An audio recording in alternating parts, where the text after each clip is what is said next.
Right, today we're going to be looking at chapter 10, Financing the Sustainable Transformation. We're at a tipping point where sustainability isn't just a buzzword, it's a necessity.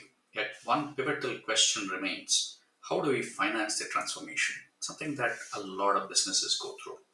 Traditional financial models focused on short term gains are increasingly at odds with long term sustainability goals.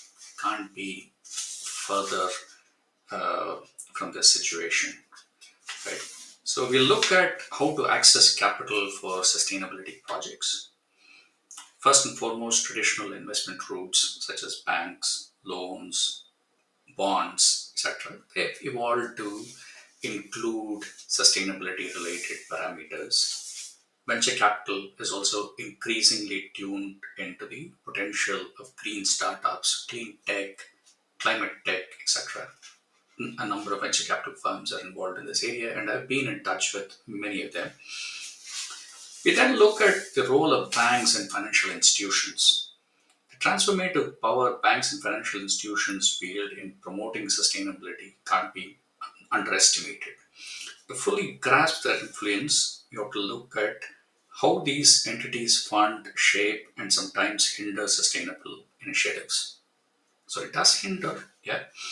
Uh, So we look at one of the core functions, that is lending. Traditional lending practices often prioritize short term gains and low risk ventures. However, banks are increasingly recognizing that sustainable projects, despite their initial perceived risks, offer long term profitability and societal benefits.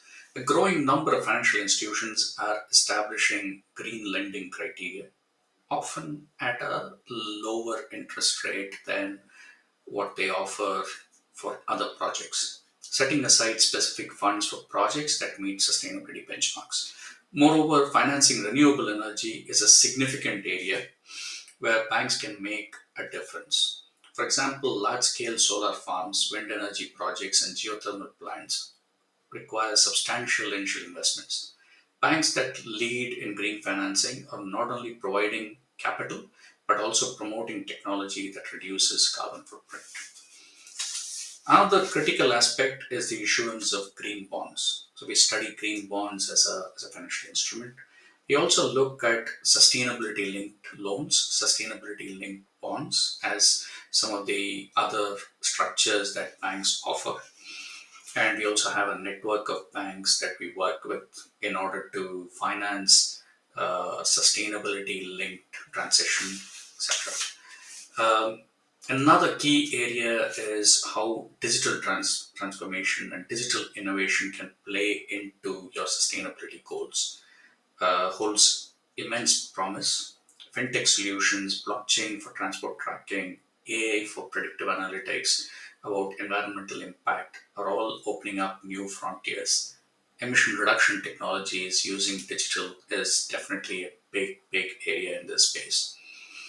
It's definitely a complex mosaic where each action, policy shift, and investment decision weaves into a broader tapestry of sustainable transformation. The task ahead isn't merely to channel funds, but to shift paradigms, turning every financial decision into a step towards the greener future. The role of banks and financial institutions extends beyond balance sheets. It's about sculpting a world where profit and planet can coexist harmoniously. They are undeniably architects of a sustainable future. Do you want to create your own sustainable future? Get a copy of the book. I'll share a link in the comments. Thank you.